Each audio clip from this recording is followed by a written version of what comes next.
ഓം കാർപ്പണ്യദോഷോപഗതസ്വഭാവകവൃക്ഷാമിത്താം ധർമ്മസുമൂഢചേതക ശ്രേയസ്യാനിശ്ചിതം ബ്രൂഹിതന്മേ ശിഷ്യസ്തേഹം ശാതിമാം താം പ്രപന്നം.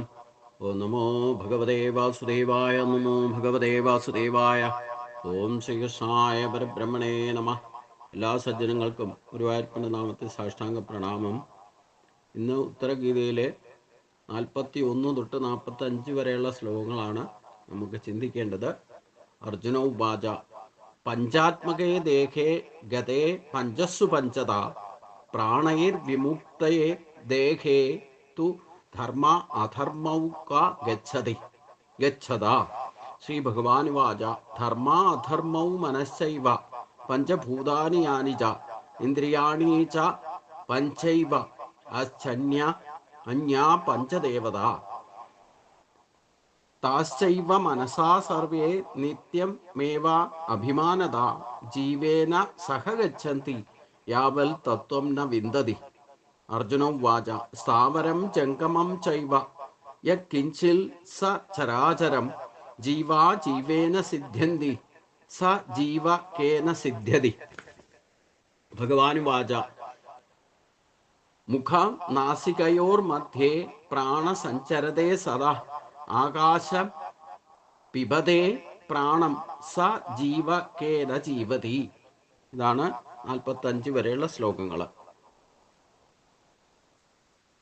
41-ാമത്തെ ശ്ലോകത്തിൽ പറയുന്നത് ഭിന്നേ പഞ്ചാത്മക ദേഹേ. അർജുനൻ ഭഗവാനോട് ചോദിക്കുകയാണ്, ഭിന്നേ പഞ്ചാത്മക ദേഹേ ഗതേ പഞ്ചസ്സു പഞ്ചത പ്രാണേ വിമുക്തേ ദേഹേ തു ധർമാധർമ്മൗ ഗച്ഛത. അർജുനൻ ഭഗവാനോട് ചോദിച്ചു, പഞ്ചഭൂതാത്മകമായ ദേഹം നശിക്കുമ്പോൾ പഞ്ചഭൂതങ്ങളെല്ലാം ആ ദേഹത്തിൽ നിന്ന് വിട്ട് അവയുടെ മൂലമായിരിക്കുന്ന സമഷ്ടി ഭൂതത്തിൽ ലയിക്കുമല്ലോ. അപ്പോൾ പഞ്ചപ്രാണങ്ങളും അവയുടെ ഉപപ്രാണങ്ങളും ദേഹം വിട്ട് സമഷ്ടിപ്രാണനായിരിക്കുന്ന വിശ്വപ്രാണനിൽ ലയിക്കുമല്ലോ. അങ്ങനെ ദേഹം നശിക്കുമ്പോൾ ആ ദേഹത്തോടും പ്രാണനോടുമൊപ്പം ബന്ധിച്ചു നിന്നിരുന്ന പുണ്യപാപങ്ങൾ എവിടെയാണ് പോയി ചേരുന്നത് എന്നാണ് ചോദ്യം. അതായത് ശരീരം ക്ഷയിച്ചാൽ പഞ്ചഭൂതങ്ങളിൽ നിന്ന് ഉണ്ടായിട്ടുള്ള ഈ ശരീരം, പഞ്ചഭൂതാത്മകമായിരിക്കുന്ന ശരീരം ജീർണിച്ച് അതാത് തത്വങ്ങളിലേക്ക് തന്നെ പോയി ചേരും. അത് ഈ പ്രത്യക്ഷത്തിൽ കാണുന്ന ശരീരം പ്രകൃതിയിലേക്ക് ലയിച്ചിട്ട് ആകാശത്തിന്റെ തത്വം ആകാശത്തിലേക്കും വായുവിന്റെ തത്വം വായുവിലേക്കും, അങ്ങനെ പഞ്ചഭൂതാത്മകമായിരിക്കുന്ന ശരീരം പഞ്ചഭൂതങ്ങളിലേക്ക് ലയിക്കും. അപ്പൊ അതിൽ സ്ഥിതി ചെയ്യുന്ന പഞ്ചപ്രാണനും അതാത് വായുക്കളിലേക്ക് പോയി ലയിക്കും. അപ്പോൾ പിന്നെ ഈ ശരീരത്താൽ നമ്മൾ ചെയ്തു വച്ചിരിക്കുന്ന പുണ്യപാപങ്ങളൊക്കെ ഈ ശരീരം തന്നെ ഇല്ലാതെയാകുമ്പോൾ ഇതെവിടെ പോയി ചേരും എന്നാണ് അർജുനന്റെ ചോദ്യം. ഇതെങ്ങനെയാ പോകുന്നത്, എവിടെ പോയി ലയിക്കുന്നത് എന്ന് ഉള്ള സംശയമാണ്. ഇപ്പൊ ശരീരം എവിടെ നിന്നൊന്നോ അങ്ങോട്ട് പോയി ചേരും. പിന്നെ ഈ കർമ്മഫലമൊക്കെ എവിടെ പോയി നിൽക്കാം? അത് പുണ്യപാപം ആകാം, പുണ്യമാകാം, പാപമാകാം. അതോടൊപ്പം ത്രിവിധ കർമ്മഫലം എന്നാ ഗീതയിലും ഭഗവാൻ പറയുന്നത്. ഒന്നുകിൽ സുഖം, ഇല്ലെങ്കിൽ ദുഃഖം. ഇതാണ് പുണ്യപാപങ്ങളുടെ ഫലം. ഇതോടൊപ്പം മിശ്രിതമായിട്ടുള്ള സുഖദുഃഖകരമായിട്ടുള്ള അനുഭവങ്ങളുണ്ട്. അപ്പൊ ഇത് ഈ 3 തരത്തിലുള്ള കർമ്മഫലത്തെയാണ് ഇത് എവിടെ പോയി ചേരുന്നത് എന്ന് ചോദിക്കുന്നത്. ശരീരം അതാത് തത്വങ്ങളിലേക്ക് ലയിക്കുന്നുണ്ടെങ്കിൽ ഈ പുണ്യം പാപം എവിടെ പോയി ചേരുക? ഇതിന്റെ ഗതി എന്താണ് എന്നാണ് ചോദ്യം. ഭഗവാന് വാച ധർമാധർമ്മവും മനസ്സൈവ പഞ്ചഭൂതാനി യാനിച്ച ഇന്ദ്രിയാണീച്ച പഞ്ചൈവ യാസ്യന്യാ പഞ്ചദേവത താശ്ചൈവ മനസാ സർവേ നിത്യം മേവ അഭിമാനത ജീവേന സഹ ഗച്ഛന്തി യാവൽ തത്വം ന വിന്ദതി.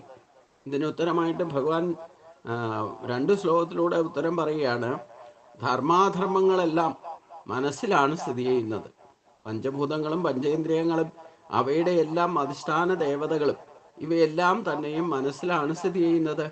സമാധിയിലൂടെ മനസ്സ് കേവല ബ്രഹ്മത്തിൽ ലയിച്ചാൽ അതോടെ ഇവകളെല്ലാം നിശേഷം നശിക്കുന്നതാണ്. അപ്പോൾ ധർമാധർമ്മങ്ങൾ കത്തിത്തീർന്ന കർപ്പൂരം പോലെ അവശിഷ്ടമില്ലാതെ നശിച്ചു പോകുന്നു. മനസ്സ് സമാധിയിലൂടെ കേവല ബ്രഹ്മത്തിൽ ലയിക്കാതെ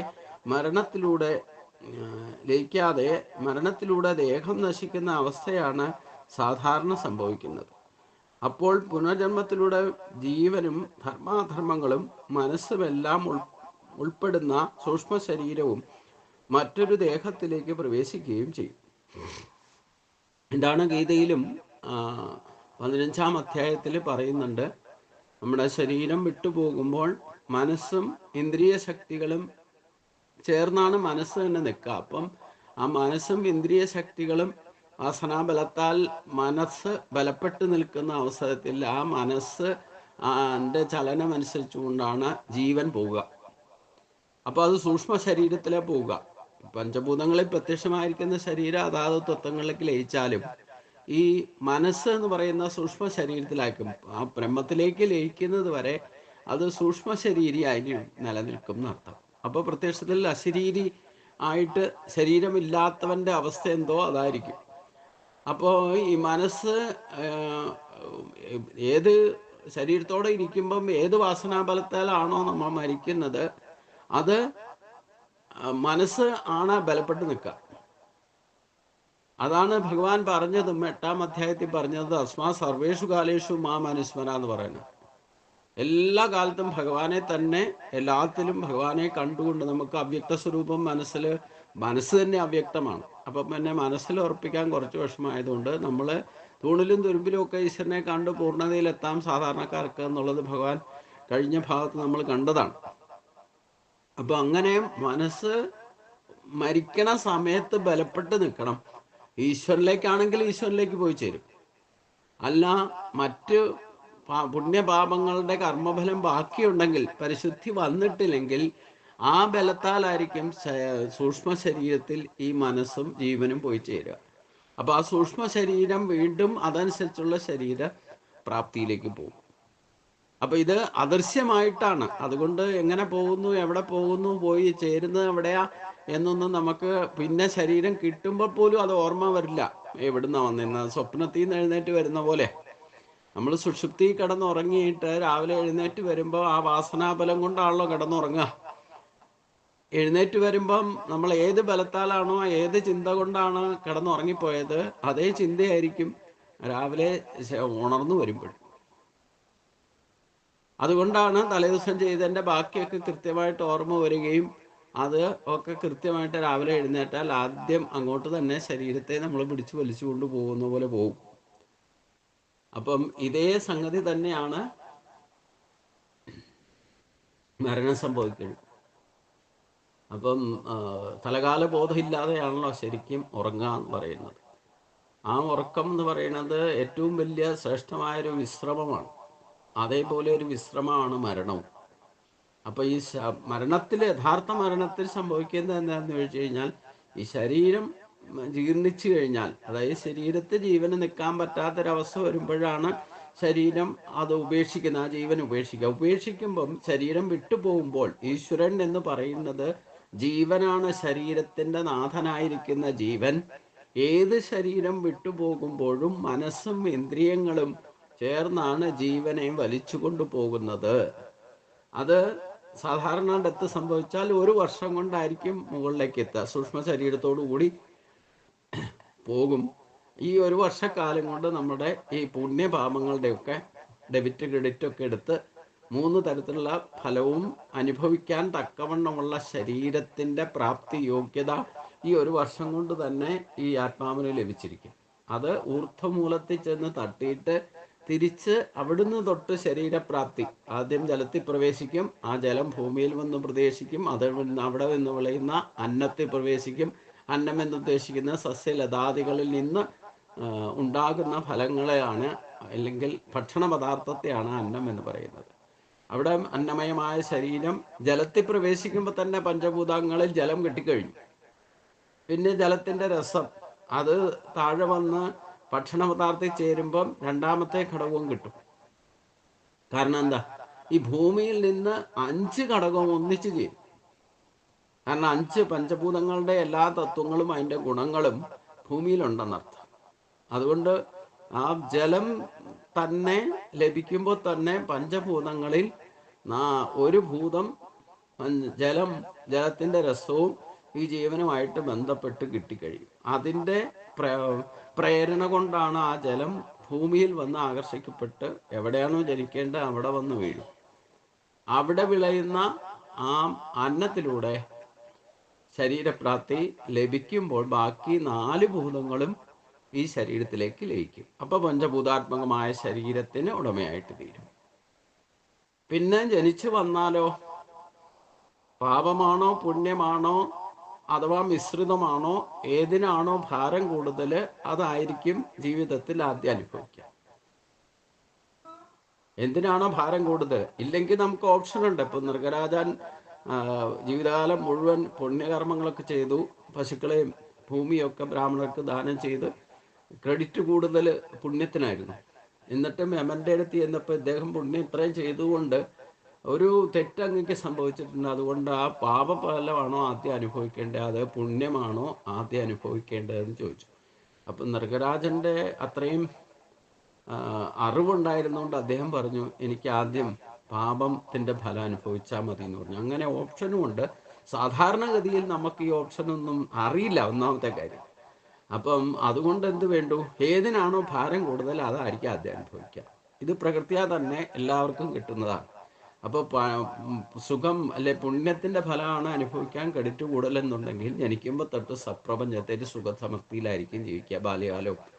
ഇല്ലെങ്കിൽ അത് ക്ഷയിക്കുമ്പോഴായിരിക്കും പിന്നെ പാപഫലം വരിക. ഇനി മിശ്രിതമാണെങ്കിലോ, മിശ്രിതമാണെന്ന് വെച്ചാൽ കുറച്ച് പുണ്യം കുറച്ച് പാപം, ഇങ്ങനെ മിശ്രിത ഫലവും അനുഭവിക്കേണ്ടി വരും.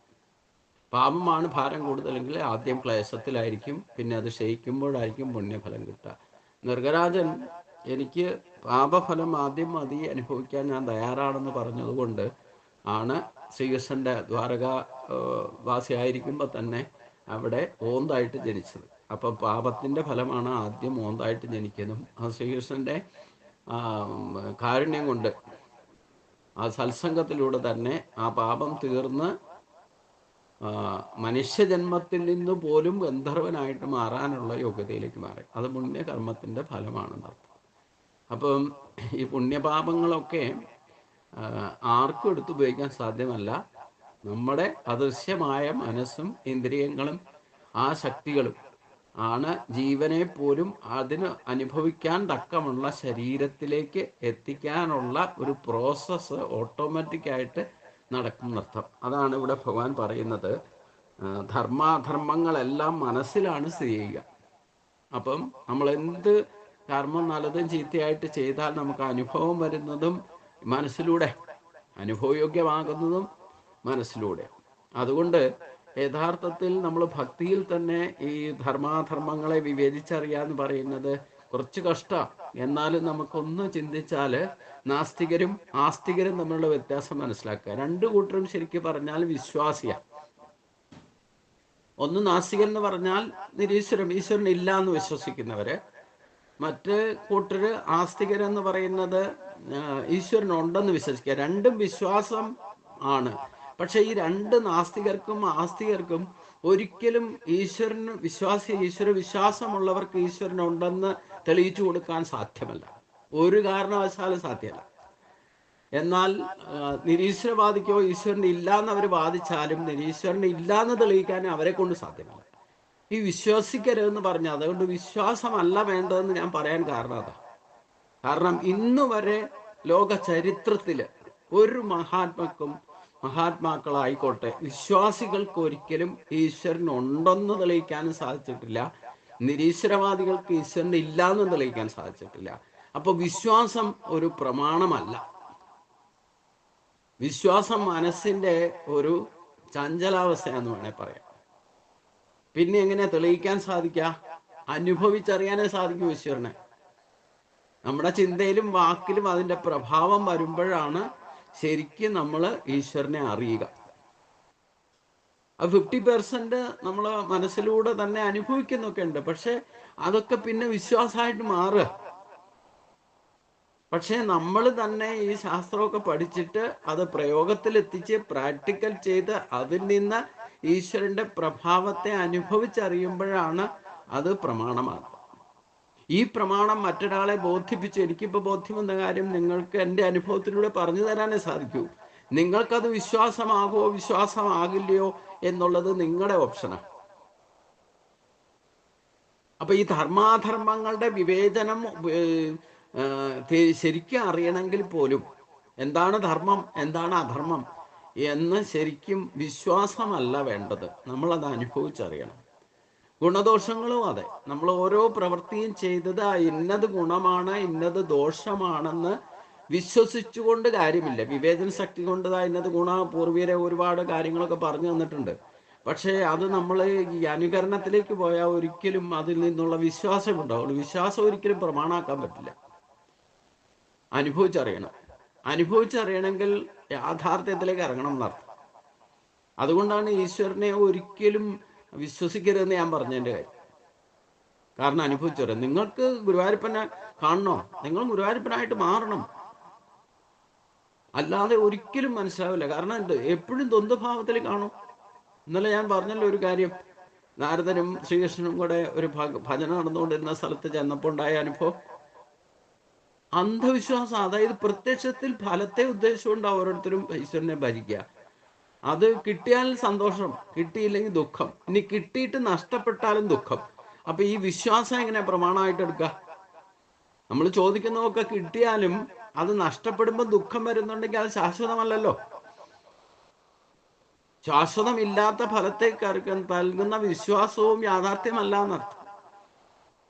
അതുകൊണ്ട് ആവർത്തിച്ച് പറയുന്നത് ഈശ്വരനെ ഒരിക്കലും വിശ്വസിക്കാനുള്ളതല്ല, അനുഭവിച്ചറിയാനുള്ളതാ.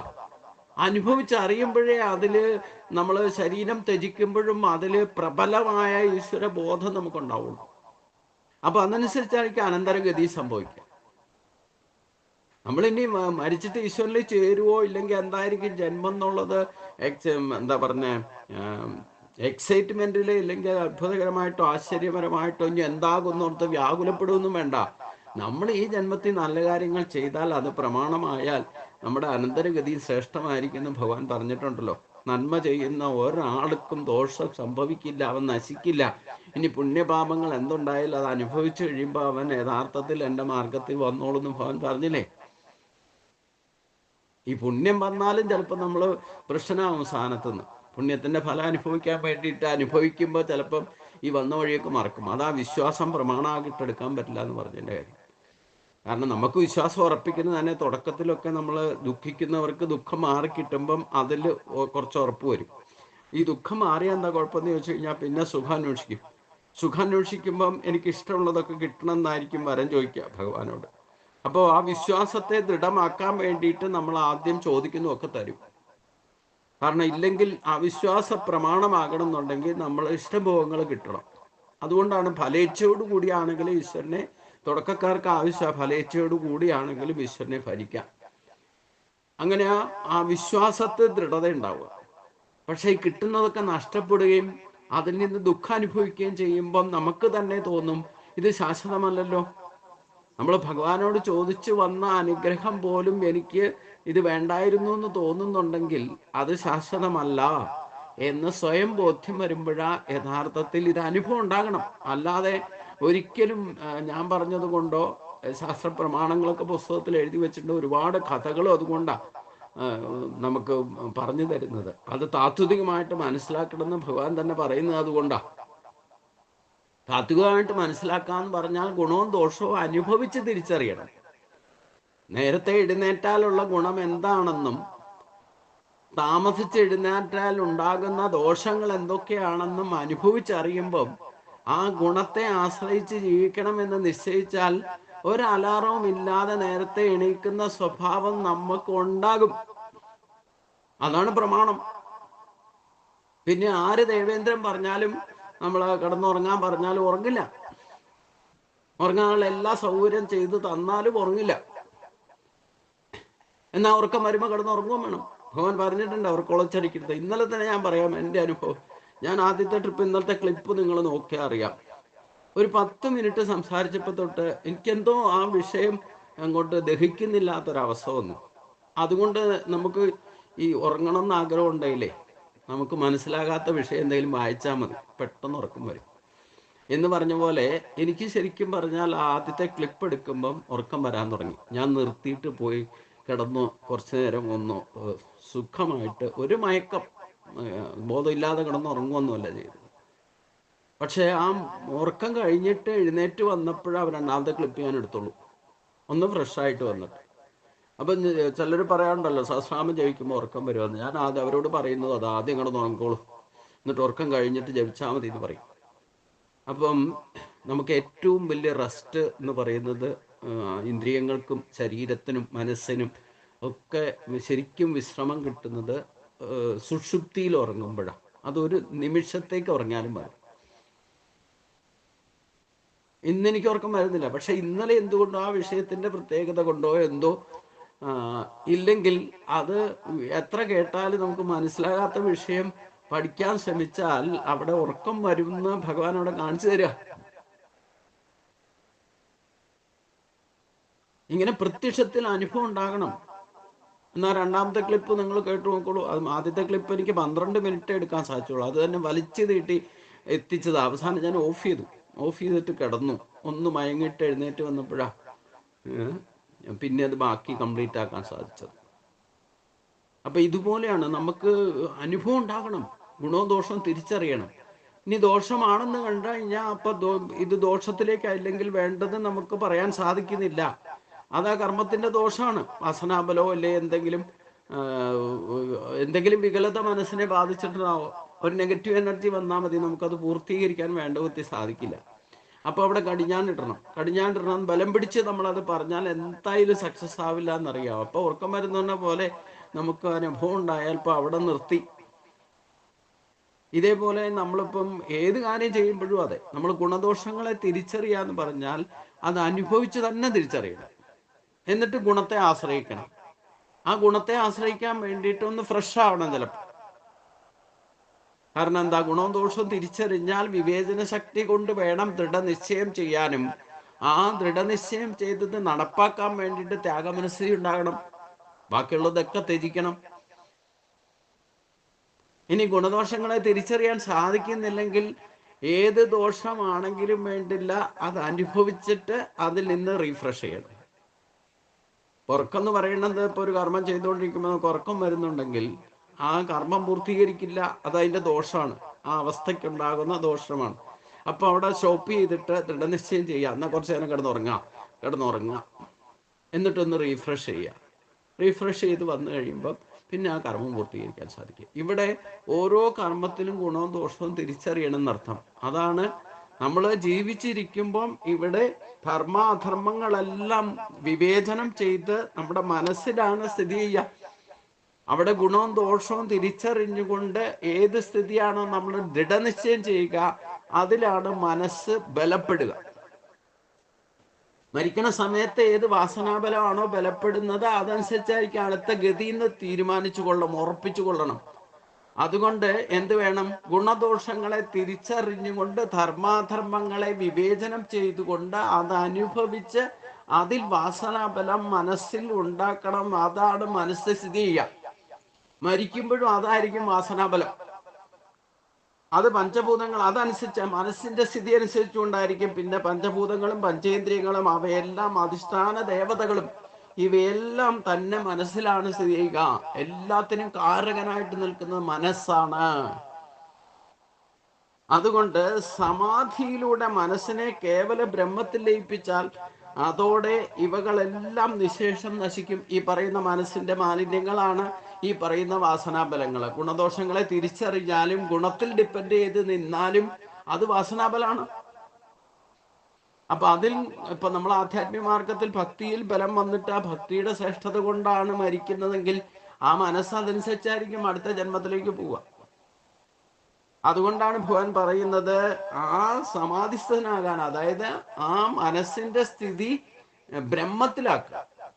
നമ്മൾ ഇഷ്ടദേവതയിൽ കുടുങ്ങിയാലും അത് ആ ഇഷ്ടദേവതയോടുള്ള താല്പര്യത്തോടു കൂടി ആയിരിക്കും അടുത്ത ജന്മത്തിൽ വന്ന് ജനിക്കുക.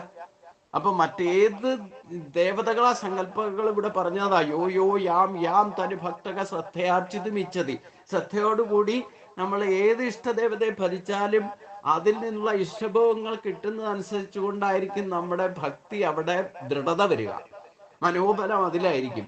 അപ്പൊ ആ ഇഷ്ടദേവതയെ ഭജിച്ചിട്ട് ഇഷ്ടങ്ങളൊക്കെ സാധിച്ചുകൊണ്ട് ആ ബലത്തിലാണ് ശരീരം ത്യജിക്കുന്നതെങ്കിൽ ആ ഇഷ്ടദേവതയുള്ള സ്നേഹവും ഇല്ലെങ്കിൽ ആ ഭജനത്തിനുള്ള വാസനാബലവും കൊണ്ടാണ് പോകുന്നതെങ്കിൽ തിരിച്ചു വരുമ്പോഴും ഇതേ ഇഷ്ടദേവതയായിരിക്കും നമ്മുടെ ഉപാസനാമൂർത്തിയായിട്ടുള്ളത്.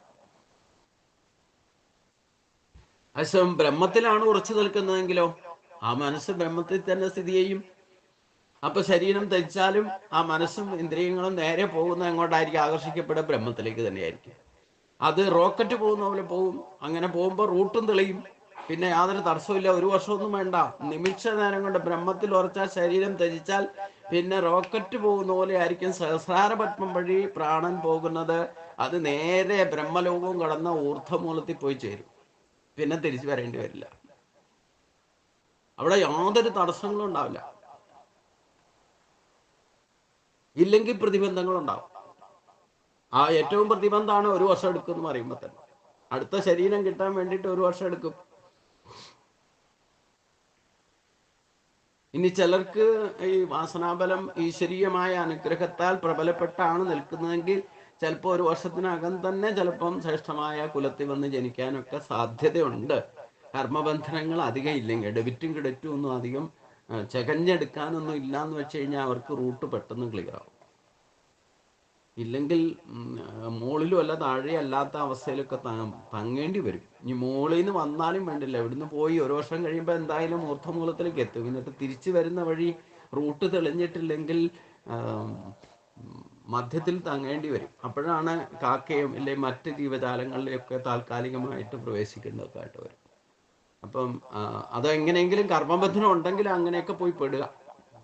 കർമ്മബന്ധനം ഇപ്പോൾ ജീവജാലങ്ങളുമായിട്ട് അറ്റാച്ച്മെന്റ് ഉണ്ടാക്കിയിട്ടുണ്ടെന്ന് വെച്ച് കഴിഞ്ഞാൽ ആ ജീവിയിലേക്ക് ജീവൻ തിരിച്ചു. അത് എന്തായാലും ശരീരപ്രാപ്തി മനുഷ്യ ശരീരത്തിലേക്ക് തിരിച്ചെത്താൻ എന്തെങ്കിലും പ്രതിബന്ധങ്ങൾ ഉണ്ടാക്കി വെച്ചിട്ടുണ്ടെങ്കിൽ, എന്തെങ്കിലും വാസനാബലാൻ മറ്റു ജീവികളുമായിട്ട് അറ്റാച്ച്മെന്റോ മമതയോ വെച്ചിട്ടുണ്ടെങ്കിൽ അത് തൽക്കാലത്തെ ആയിട്ട് മറ്റൊരു ശരീരം സിക്കും. അവിടെയാണ് നമ്മൾ ഈ ജ്യോത്സ്യന്മാരുടെ ഒക്കെ അടുത്ത് പോയിട്ട് പ്രശ്നം വയ്ക്കുമ്പോഴൊക്കെ പറയുന്നത്, നിങ്ങളുടെ ഇന്ന ആൾക്കില്ലേ ഇപ്പൊ പിതൃക്കൾക്ക് ശാന്തി കിട്ടാതെ കിടക്കുന്നുണ്ടെന്നൊക്കെ പറയുന്നു.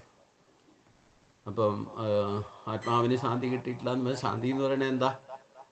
2 തരത്തിലാണ് ശാന്തി കിട്ടുക. ഒന്ന്, എത്തേണ്ട സ്ഥലത്തേക്ക് എത്തിയാൽ പിന്നെ കുഴപ്പമൊന്നുമില്ല, അവിടെ ശാന്തി കിട്ടും, മോക്ഷമാണ്, ഈശ്വരനിലേക്ക് ബ്രഹ്മത്തിലേക്ക് പോയി ലയിക്കും. ഇല്ലെങ്കിൽ ഏതെങ്കിലും ശരീരം കിട്ടണം. ശരീരം അത് മറ്റ് ജീവജാലങ്ങളുടെ ശരീരം കിട്ടിയാലും മതി, അവിടെ ശാന്തിയാ. കാരണം നമ്മുടെ അറ്റാച്ച്മെന്റ് കൊണ്ട് ആ വാസനാബലത്താൽ അതാത് ശരീരം സ്വീകരിക്കുന്നേ ഉള്ളൂ. പക്ഷേ ഒന്നുമില്ലാതെ ശരീരം കിട്ടാതെ സൂക്ഷ്മ ശരീരത്തിൽ വർത്തിക്കുന്ന അവസ്ഥയ്ക്കാണ് ഈ ശാന്തി കിട്ടാതെ അവസ്ഥ. അല്ലെ ശരീരം കിട്ടാതിരിക്കുക, അത് ഏതെങ്കിലും ഉപാധി കിട്ടിയാൽ മതി. പക്ഷെ അത് കിട്ടാതിരുന്നാൽ ആ ആത്മാവ് അലഞ്ഞു നടക്കുന്ന അവസ്ഥ ഉണ്ടാകുമെന്നാണ്. അങ്ങനെയുള്ള സ്ഥിതിയൊക്കെ ശരിക്കും ഗഹനമായിട്ട് ചിന്തിച്ചാൽ അതൊക്കെ ഇന്ന് ഉപാസകന്മാർക്ക് കണ്ടെത്താനും സാധിക്കും. മഹാത്മാക്കളൊക്കെ അത് തിരിച്ചറിയുകയും ചെയ്യും. അതുകൊണ്ട് ഈ ധർമാധർമ്മങ്ങളുടെ വിവേചനം നമ്മൾ മരിച്ചു കഴിഞ്ഞാലും ഇല്ലേ അനന്തരഗതിക്കും കാരണമായി വരും. മനുഷ്യന് വിശേഷ ബുദ്ധി തന്നിട്ടുള്ളത് വേണ്ട വിധത്തിൽ ഉപയോഗിക്കണം എന്ന് ആവർത്തിച്ച് ഞാൻ പറയുന്നതിൻ്റെ ഉദ്ദേശം അതാ. ഭക്തി പോലും വിശ്വാസവും അവിശ്വാസവും തമ്മിലുള്ള വ്യത്യാസം മനസ്സിലാക്കണം. പ്രേയസും ശ്രേയസും തമ്മിലുള്ള വ്യത്യാസം മനസ്സിലാക്കണം. നമ്മൾ അന്ധവിശ്വാസികളായിട്ട് മാറരുത്. ഈ വിശ്വാസം എന്ന് പറയുന്നത്, ഒരു കൂട്ടര് ഈശ്വരനെ വിശ്വസിക്കുന്നുണ്ടെങ്കിൽ അത് അന്ധവിശ്വാസിയാ. അനുഭവജ്ഞാനം ഇല്ലെങ്കിൽ അന്ധമായിട്ട് വിശ്വസിക്കാം. നിരീശ്വരവാദികളാണെങ്കിൽ അത് സത്യമല്ലല്ലോ. അവരും വിശ്വസിക്കുന്ന ഈശ്വരൻ ഇല്ല എന്ന് പറയുന്നതും അവരുടെ തലത്തിൽ അത് സത്യമാണെന്ന് തോന്നുന്നുണ്ടെങ്കിലും യഥാർത്ഥ വിവേചനം ചെയ്യുമ്പോൾ അവരും അന്ധവിശ്വാസിയാണ്. സത്യം എന്താണെന്ന് അവർക്ക് അറിയാത്തത് കൊണ്ടാണല്ലോ അന്ധമായിട്ട് വിശ്വസിക്കുന്ന ഈശ്വരൻ ഇല്ല എന്ന് പറയുന്നതും ഉണ്ടെന്ന് പറയുന്നതും. ഒരു തരത്തിൽ 2 കൂട്ടരും അന്ധവിശ്വാസികളാണ്. ഇവിടെ വിവേചനം നമ്മൾ നന്നായിട്ട് ചെയ്യണം എന്നർത്ഥം. അതില്ലെങ്കിൽ ധർമാധർമ്മങ്ങളെ തിരിച്ചറിയാൻ ബുദ്ധിമുട്ട് വരും. ധർമാധർമ്മങ്ങളെ ശരിക്കും ഇല്ലെങ്കിൽ ഗുണദോഷങ്ങൾ തന്നെയാണ് ധർമാധർമ്മങ്ങൾ എന്ന് ഇവിടെ ഭഗവാൻ പറഞ്ഞത്. അപ്പൊ അതുകൊണ്ട് ധർമ്മ അധർമ്മവും മനസ്സൈവ പഞ്ചഭൂതാനി യാനിച ഇന്ദ്രിയാണീച്ച പഞ്ചൈവ യാ സന്യാ പഞ്ചദേവത താശൈവ മനസാ സർവേ നിത്യമേവ അഭിമാനത ജീവേന സഹഗച്ഛന്തി യാവൽ തത്വം ന വിന്ദതി. 2 ശ്ലോകത്തിൽ ഭഗവാൻ ഗുണദോഷങ്ങളെ തിരിച്ചറിഞ്ഞ് എങ്ങനെ വിവേചനം ചെയ്ത് നമ്മൾ തിരിച്ചറിയണം എന്നുള്ളത് കൃത്യമായിട്ട് 2 ശ്ലോകത്തിലൂടെ വെളിപ്പെടുത്തുക ചെയ്യുന്നത്.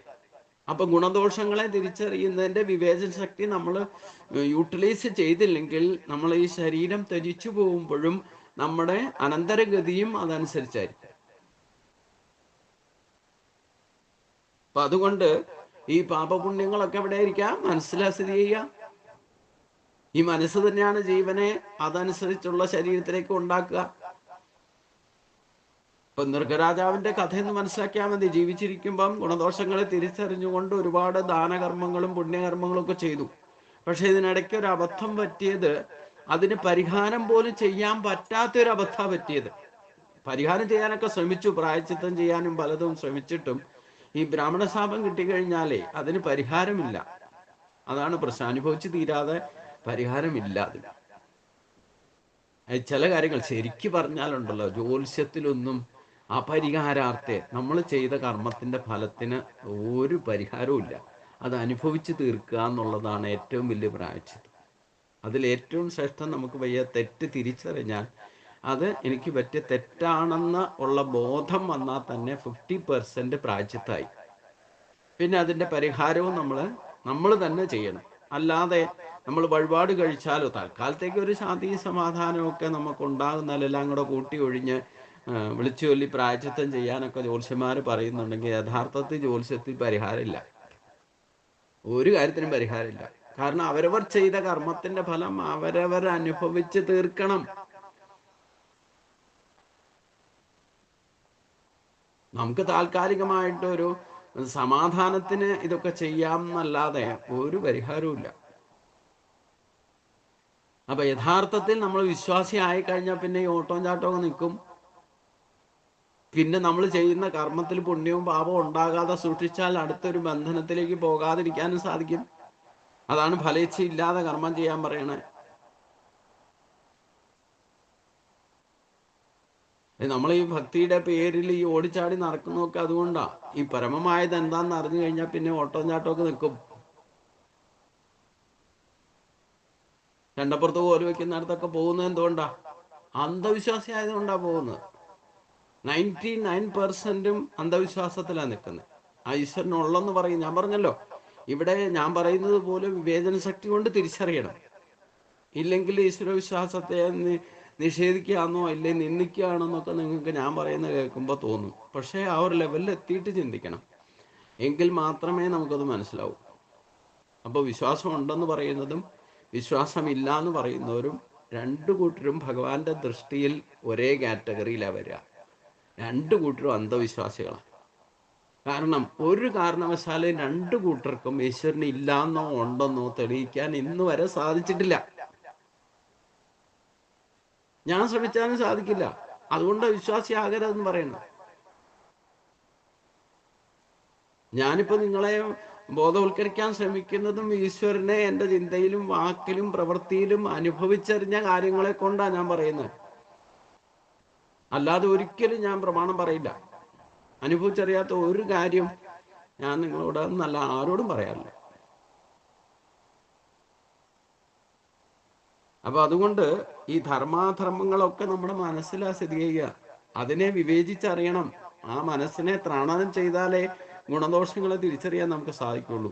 ഇല്ലെങ്കിൽ നമ്മൾ അന്നേരത്തെ മറ്റുള്ളവരുടെ പ്രേരണ കൊണ്ടോ ഇല്ലെങ്കിൽ നമുക്കുണ്ടാകുന്ന അതേ തോന്നൽ അനുസരിച്ചുകൊണ്ടായിരിക്കും. മറ്റുള്ളവരുടെ പ്രേരണ കൊണ്ട് ചെയ്താലും നമുക്ക് തോന്നണമല്ലോ ചെയ്യാൻ. ഇപ്പം ഞാൻ ശ്രേഷ്ഠമായ ഒരു കാര്യം നിങ്ങളോട് ചെയ്യാൻ പറഞ്ഞാലും നിങ്ങൾക്ക് ഞാൻ പറയുന്ന കേട്ടിട്ട് അത് ചെയ്യാൻ തോന്നണമല്ലോ. ആ തോന്നൽ എവിടെ നിന്നാ വരണേ? ആ മനസ്സിൽ നിന്നാ വരുന്നത്. അതുകൊണ്ട് പൂർവ്വജന്മാർജിതമായ വാസനാ ബലത്താലാണ് ഈ തോന്നൽ ബലപ്പെടുന്നത്. അപ്പം നമുക്ക് മറന്നിരിക്കുന്ന കാര്യം ആരെങ്കിലും ഓർപ്പിച്ചു തന്നാലും അത് ചെയ്യണമെങ്കിൽ നമുക്ക് തോന്നണം. ആ തോന്നൽ മനസ്സിലൂടെ ഉണ്ടാകുന്നത്. അതുകൊണ്ട് ആ ധർമാധർമ്മങ്ങളും ഗുണദോഷങ്ങളും സ്ഥിതി ചെയ്യുന്ന മനസ്സിലെന്ന് ഭഗവാൻ പറഞ്ഞു. അത് പഞ്ചഭൂതങ്ങളും പഞ്ചേന്ദ്രിയങ്ങളും അവയുടെയൊക്കെ അധിഷ്ഠാന ദേവതകൾ പോലും ഈ മനസ്സിലാണ് പ്രവർത്തിക്കുക. യോ യോ യാം യാം തനു ഭക്തക എന്ന് ഭഗവാൻ പറഞ്ഞത് എന്താ? അവരവർക്ക് ഇഷ്ടമുള്ള ദേവതയെ ഇഷ്ടമനുസരിച്ചുകൊണ്ട് പ്രവർത്തിക്കുക എന്ന് പറയുന്നത്, ഈ ഭജിക്കുക എന്ന് പറയുന്നതും അവരവരുടെ ഇഷ്ടം തോന്നലായിട്ട് വരുന്നത് അവരവരുടെ മനസ്സിലൂടെയാണല്ലോ.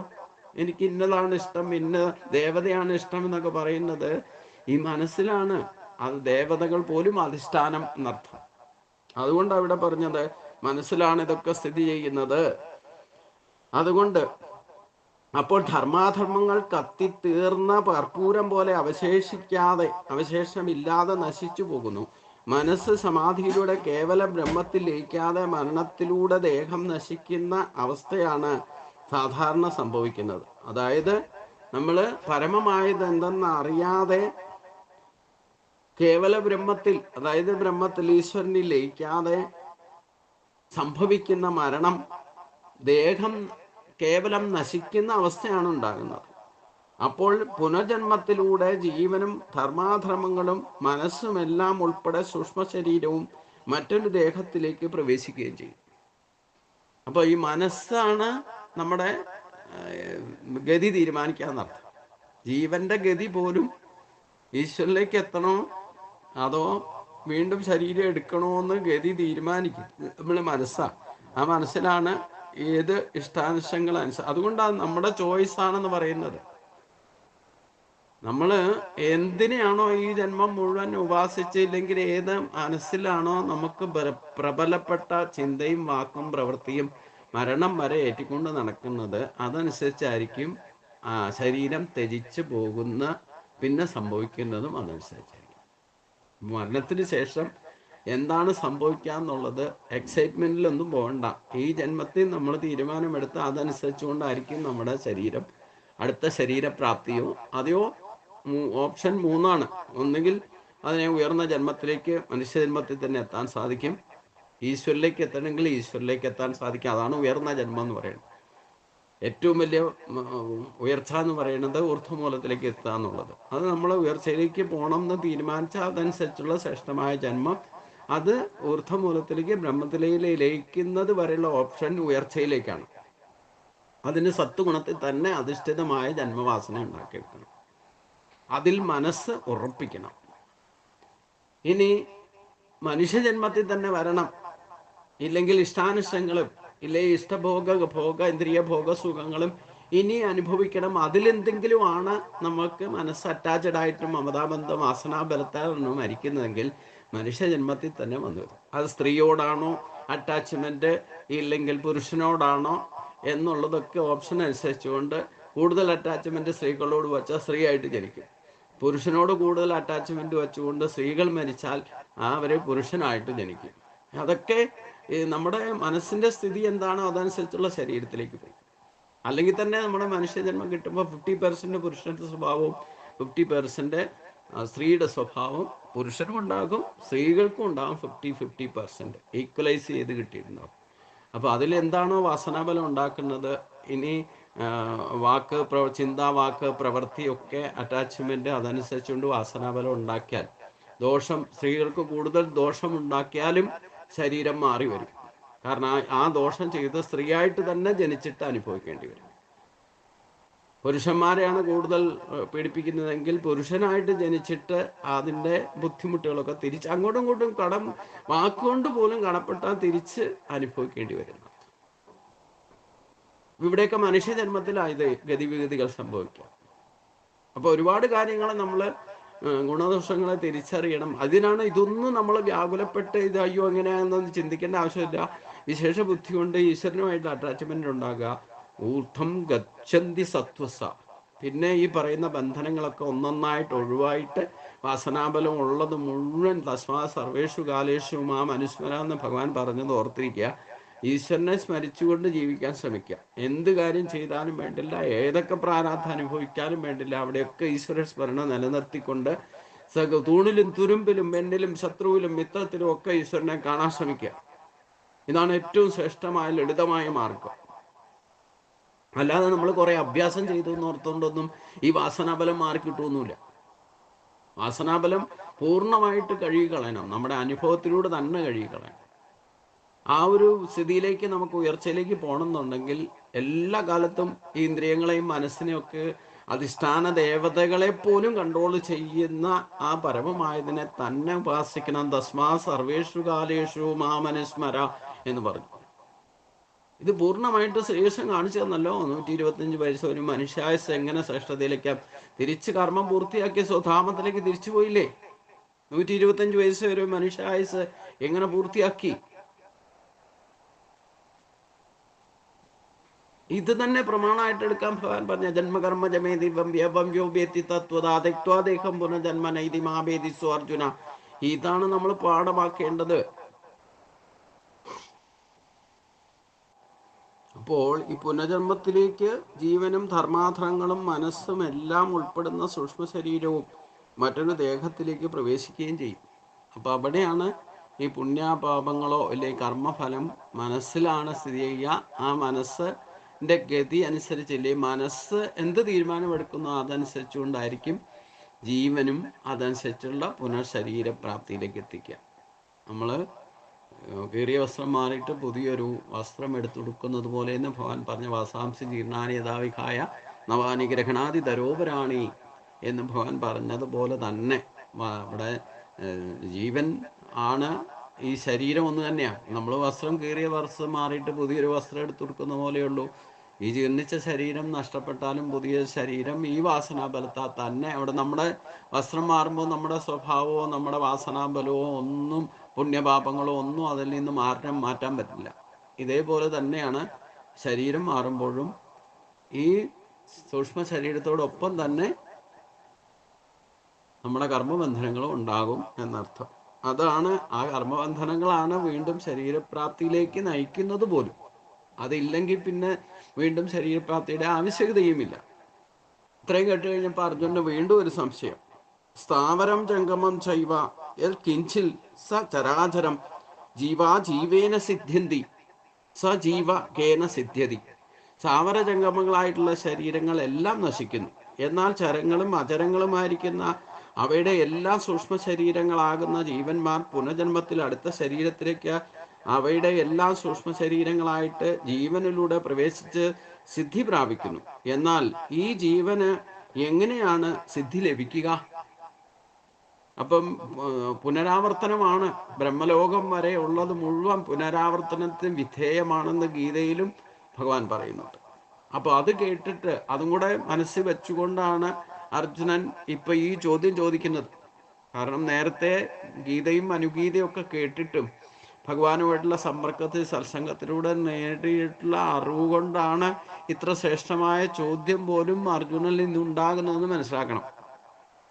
അപ്പൊ നമുക്ക് പൂർണ്ണമായിട്ട് ഏതെങ്കിലും തരത്തിൽ സംശയം ഉണ്ടെങ്കിൽ ആ സംശയം തീർന്നാൽ മാത്രമേ നമുക്ക് പരിശുദ്ധി വരൂ.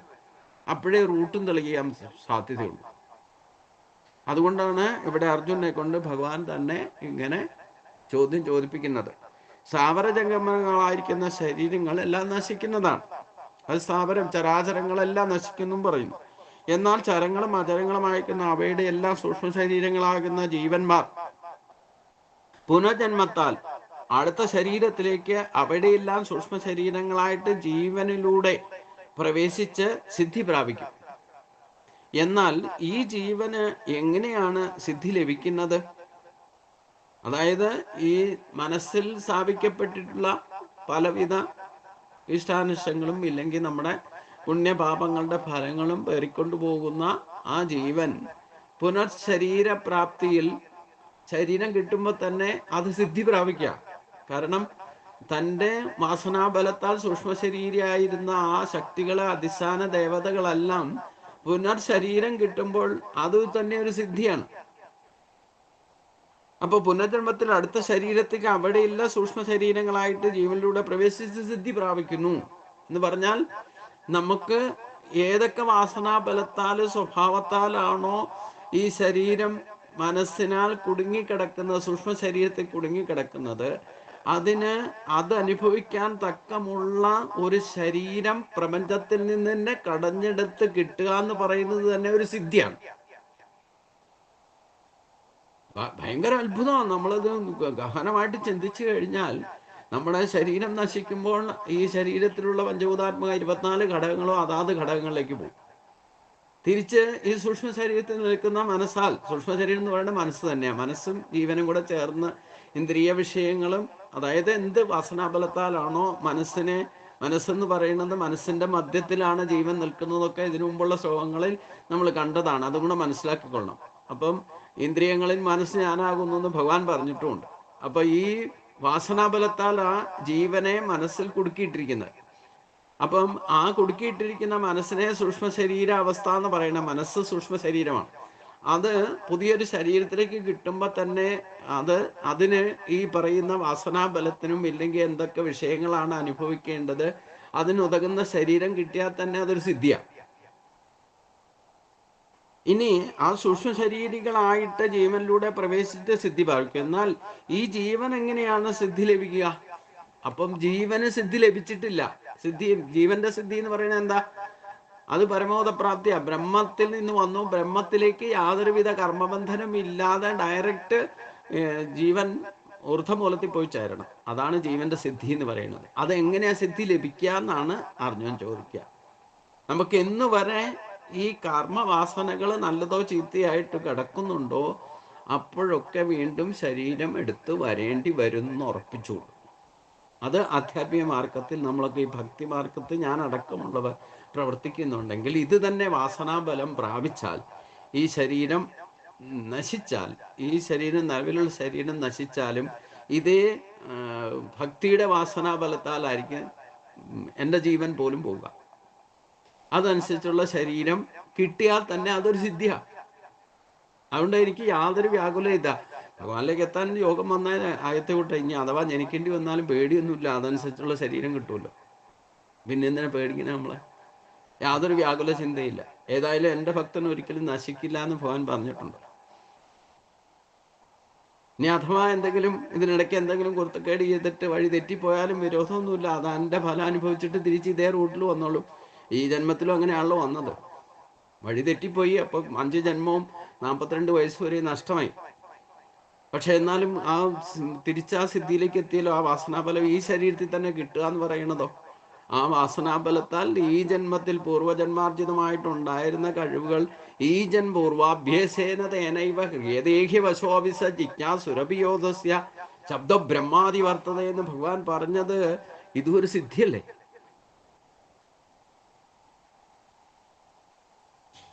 അപ്പൊ ഭൗതികമായിട്ട് വീണ്ടും വീണ്ടും ജന്മം എടുത്ത് വരുന്ന ഈ തരത്തിലുള്ള സിദ്ധി ശാശ്വതമല്ല. ഏറ്റവും വലിയ സിദ്ധി ജീവന്റെ സിദ്ധിയാണ്. ജീവന്റെ സിദ്ധി എന്താ? ജീവാത്മാ പരമാത്മാ ഐക്യം. അതെങ്ങനെ സാധിക്കുമെന്നാണ് അർജുനൻ ചോദിക്കുന്നത്. അതിന് ഭഗവാൻ പറയുന്നു, ഒറ്റ ശ്ലോകത്തിൽ അതിന് ഉത്തരം പറയാണ്. മുഖ നാസികയോർ മധ്യേ പ്രാണ സഞ്ചരതേ സദാ ആകാശ പിബതേ പ്രാണം സജീവ കേന ജീവതി. മുഖനാസികകളുടെ മധ്യത്തിലൂടെ പ്രാണൻ സദാസമയം സഞ്ചരിച്ചു കൊണ്ടിരിക്കുകയാണ്. ഓരോ ദിവസവും 21,600 പ്രാവശ്യം വീതം അജപ മന്ത്രസ്വരൂപമായിട്ട് മന്ത്രമായി ചരിച്ചുകൊണ്ടിരിക്കുന്ന ആ പ്രാണനെ ഉപാസകൻ യോഗവിദ്യയുടെ ചിതാകാശത്തിൽ ലയിപ്പിക്കുന്നു. സൂക്ഷ്മ ശരീരവും അഥവാ മനസ്സും ജീവനും ചിതാകാശത്തിൽ ലയം പ്രാപിക്കും. അതോടെ ജീവന് പിന്നീട് ജീവനായിട്ട് നിൽക്കേണ്ടി വരികയില്ല. അതായത് ജീവന് സിദ്ധി ലഭിക്കുന്നതാണ്. ഇവിടെ കൃത്യമായിട്ട് നാസാനന്തരത്തിലൂടെ, അതായത് മൂക്കിലൂടെ, മുഖനാസികകളുടെ മധ്യത്തിലൂടെ പ്രാണൻ സദാസമയം സഞ്ചരിച്ചു കൊണ്ടിരിക്കുകയാണ് എന്ന് പറഞ്ഞാൽ സുഷുമ്നാ നാഡിയിലൂടെ. നമ്മൾ പോലും അറിയാതെ പ്രാണന്റെ സഞ്ചാരം ശരിക്കും സഞ്ചരിച്ചുകൊണ്ടിരിക്കുന്നത് സുഷുമ്നാ നാഡിയിൽ. അതാണ് രഹസ്യമായിട്ട് ആ പ്രാണൻ സഞ്ചരിച്ചു. നമ്മളെ ഇടത്തും വലത്തും ഒക്കെ ശ്വാസം എടുത്ത് വിടുന്നുണ്ടെങ്കിലും ശുദ്ധീകരിക്കുന്ന ആ പ്രാണൻ, യഥാർത്ഥ പ്രാണവായു സഞ്ചരിക്കുന്നത് സുഷുമ്നയിലൂടെയാണെന്നർത്ഥം. അത് എത്ര പ്രാവശ്യം സഞ്ചരിക്കുന്നു എന്ന് കൂടെ ഭഗവാൻ ഇവിടെ കൃത്യമായിട്ട് പറയുന്നു. ഓരോ ദിവസവും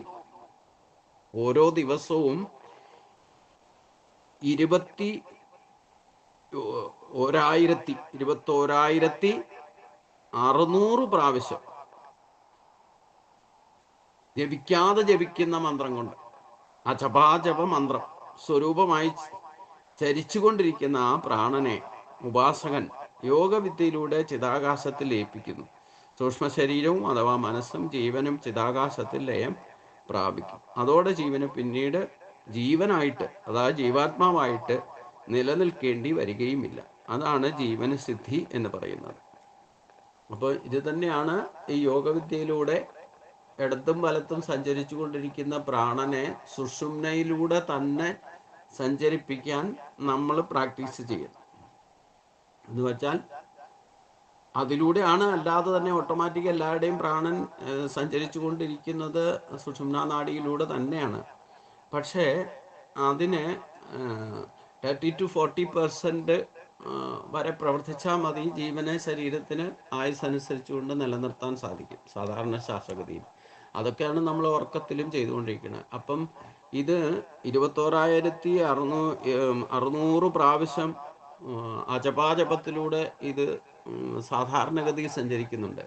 പക്ഷെ ഇതിൻ്റെ പ്രാണന്റെ ശുദ്ധി എന്ന് പറയുന്നത്, ഈ കർമ്മബന്ധനങ്ങളുണ്ടെങ്കിൽ പ്രാണന്റെ അല്ലെങ്കിൽ വായുവിൻ്റെ ശുദ്ധഗതിയും ഇല്ലെങ്കിൽ ശുദ്ധമായ പ്രാണനെ പോലും ശുദ്ധീകരിക്കാൻ സാധ്യമല്ലാതെ വരുന്നർത്ഥം.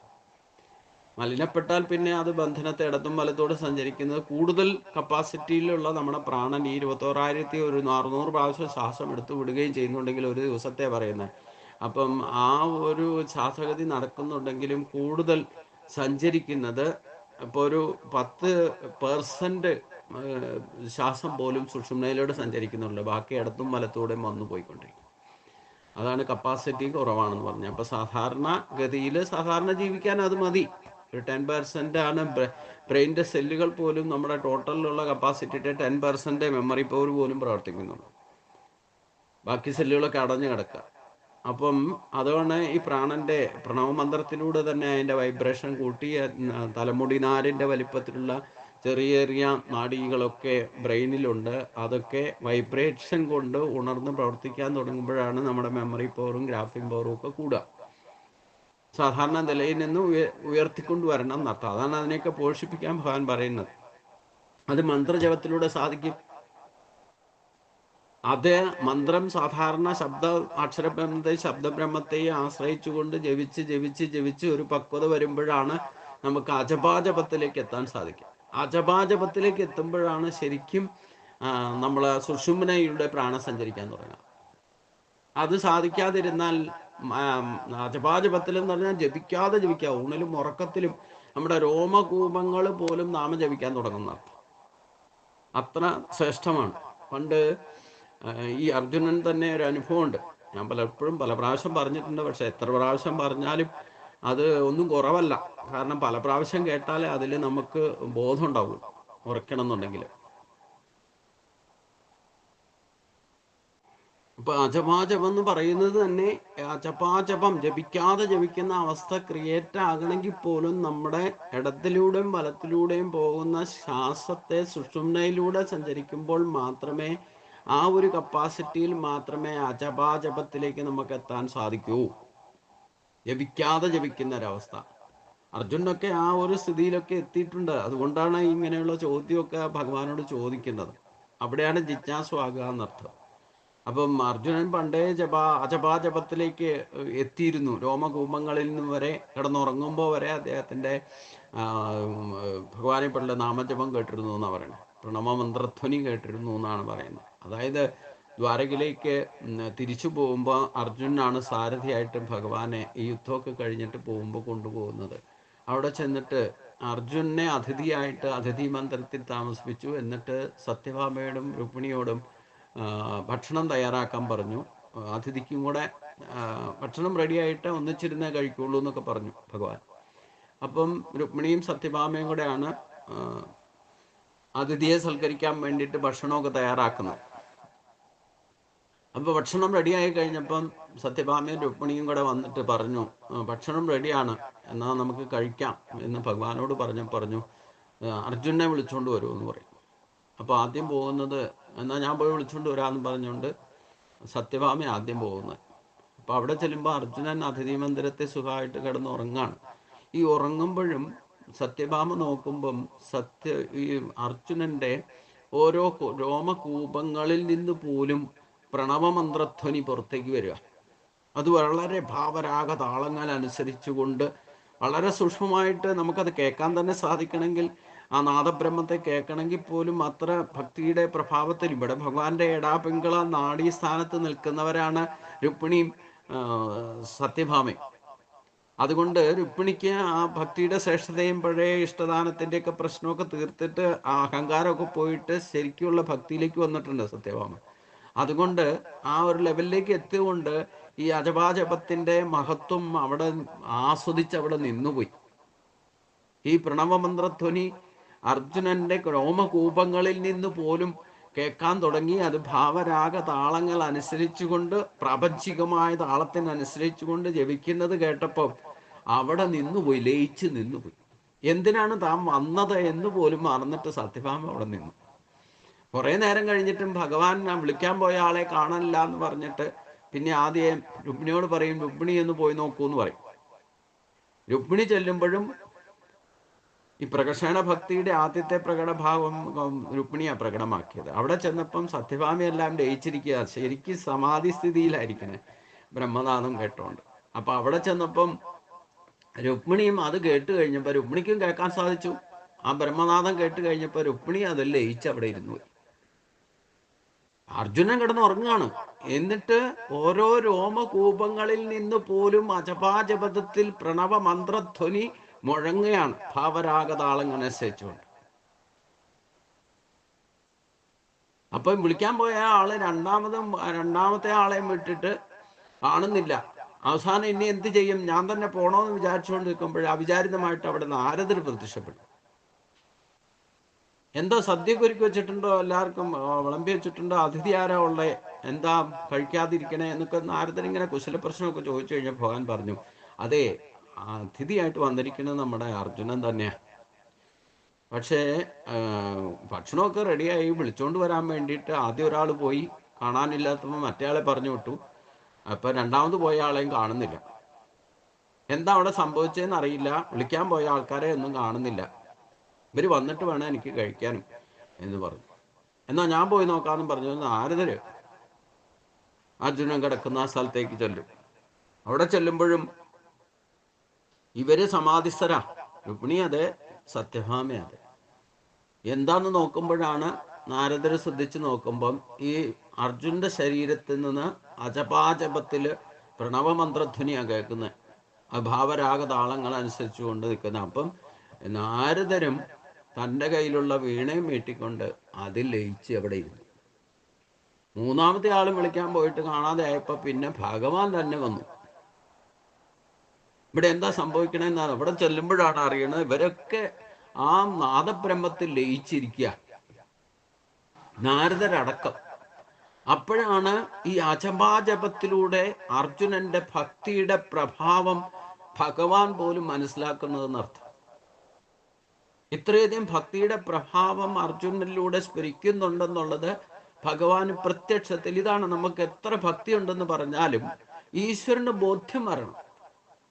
അജപാജപത്തിലേക്ക് എത്തുമ്പോഴത്തേന് ഭഗവാൻ തന്നെ നേരിട്ട് അർജുനന്റെ മുമ്പിൽ പ്രത്യക്ഷനാകുക.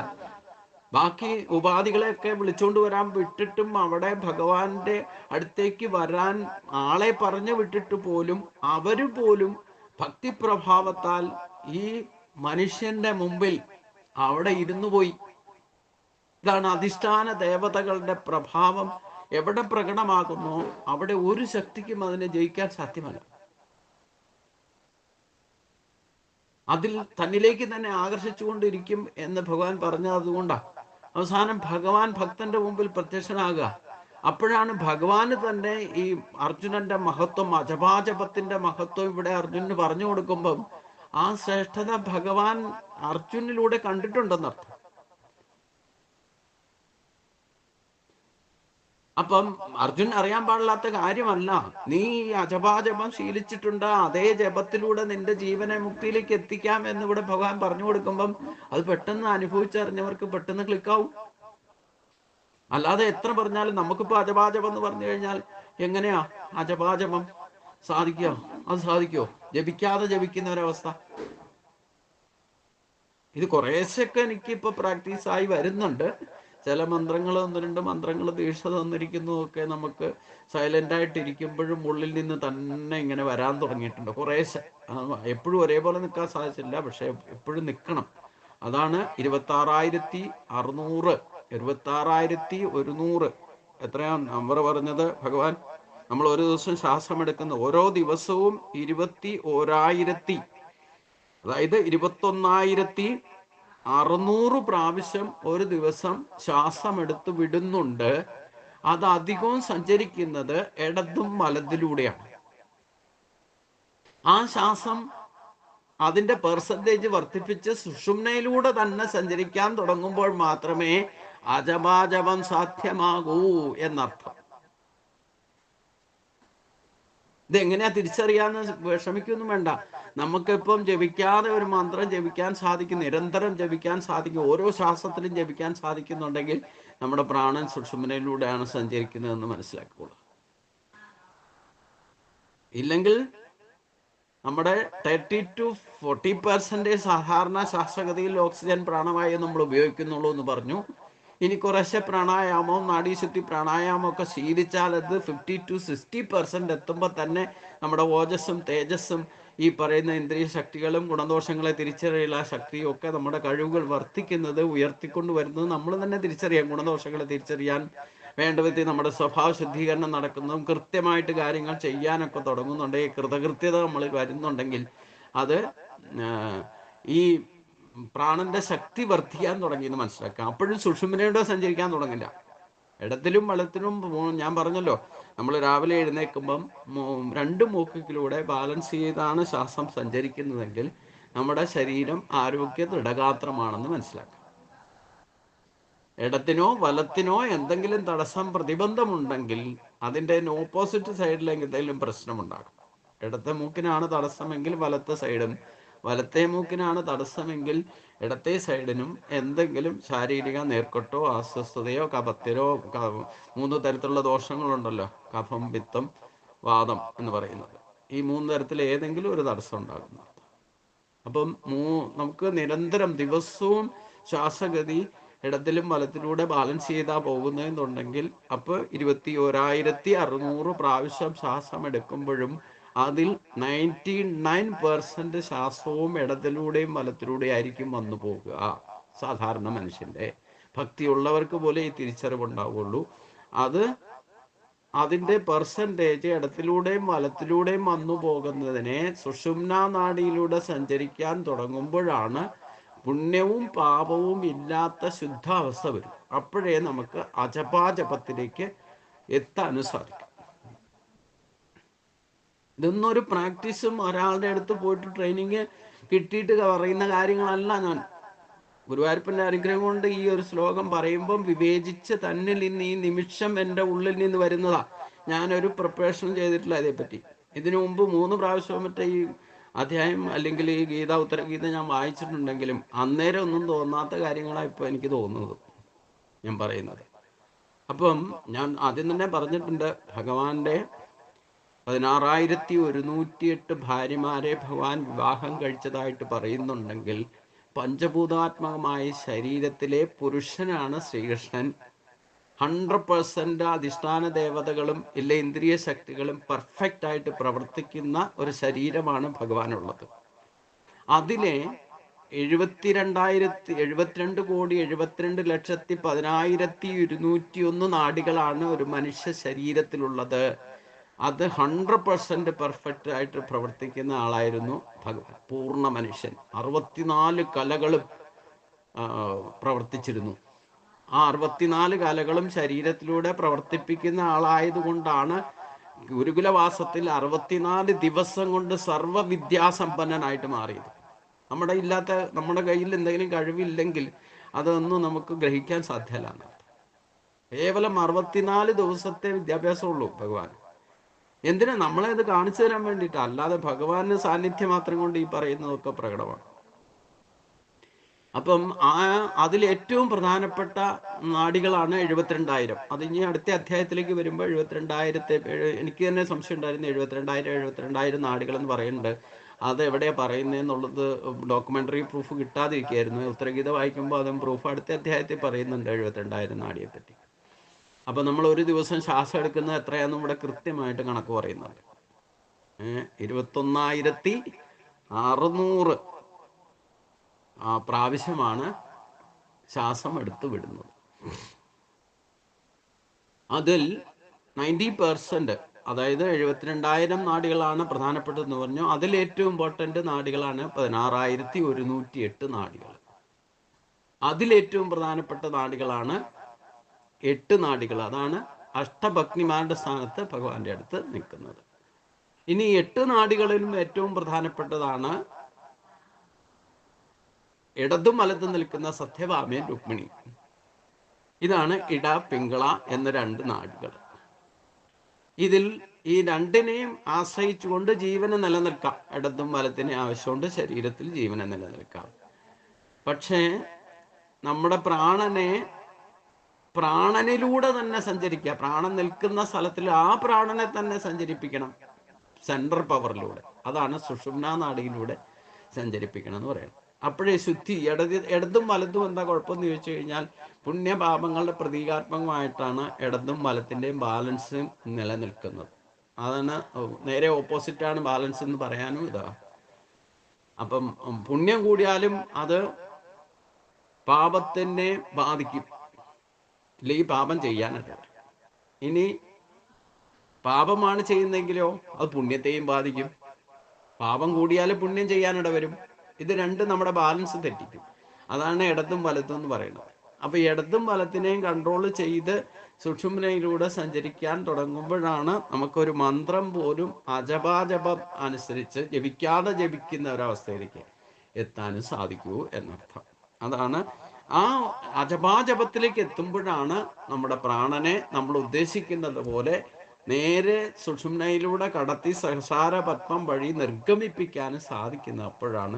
അപ്പോഴാണ് പ്രാണൻ യാതൊരു തടസ്സവുമില്ലാതെ പുണ്യപാപങ്ങളിലോ ഇടത്തും വലത്തേക്കും ചെരിയാതെ സംസാര ബന്ധനത്തിൽ നിന്നും ജഗതസേതു വഴി, അതായത് ഒരൊറ്റ നാഡിയിലൂടെ തന്നെ നേരിട്ട് ഊർധ്വമൂലത്തിലേക്ക് നിർഗമിപ്പിക്കാൻ സാധിക്കുക. അതാണ് ഞാൻ പറഞ്ഞത്, റോക്കറ്റ് പോകുന്ന പോലെ ജീവൻ പോയിട്ട് പരമാത്മാ ഐക്യത്തിലേക്ക് പോയി ചേരും. ഇനി ഇടത്തിലൂടെ പോയാലും വലത്തിലൂടെ പോയാലും കർമ്മബന്ധനം ഉണ്ടാകും. അത് താഴേക്കൂടെ പോയാലും മോളിക്കട സഹസാരപത്മം അല്ലാതെ ഏത് രന്ധ്രത്തിലൂടെ പോയാലും അതൊക്കെ ബന്ധനമാണ്. ഇതാണ് ജീവന്റെ ഗതി. യാതൊരു നിസ്സംശയം നമ്മുടെ പ്രാണന്റെ ഗതി എന്താണെന്ന് ഈ ഒരൊറ്റ ശ്ലോകത്തിൽ ഭഗവാൻ പറഞ്ഞു.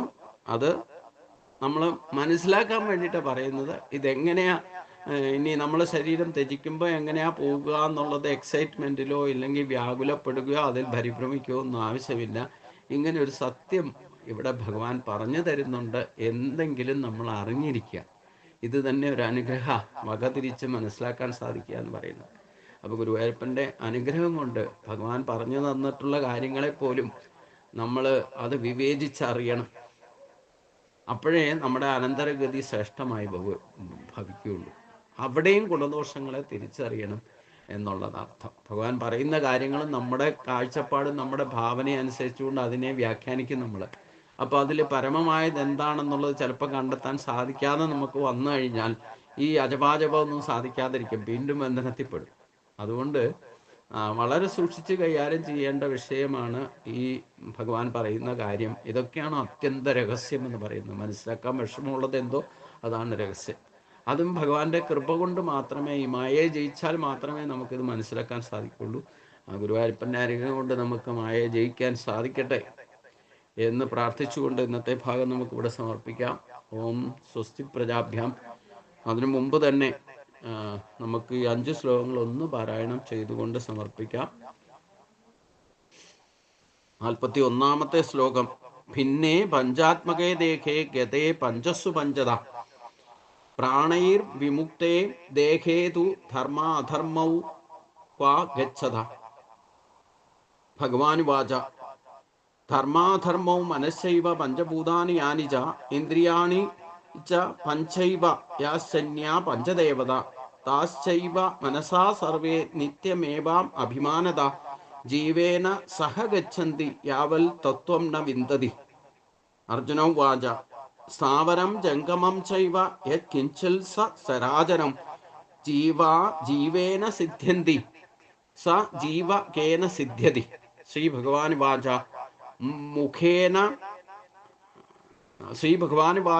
മുഖ നാസികയോർമധ്യേ പ്രാണസഞ്ചരത്തെ സദാ ആകാശ പിബതേ പ്രാണം സജീവകേന ജീവതി.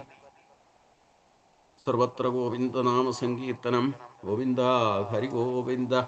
അടുത്ത ഭാഗം നമുക്ക് അടുത്ത ദിവസം ചിന്തിക്കാം. എല്ലാവർക്കും നമസ്കാരം. ഓം സ്വസ്തി പ്രജാഭ്യാം പരിപാലയന്താം ന്യായേന മാർഗേണ മഹിം മഹീശാഗോ ബ്രാഹ്മണേഭ്യ ശുഭമസ്തു നിത്യം. ലോകാ സമസ്താ സുഖിനോ ഭവന്തു. ലോകാ സമസ്താ സുഖിനോ ഭവന്തു. ഓം ശാന്തി ശാന്തി ശാന്തി ശാന്തി.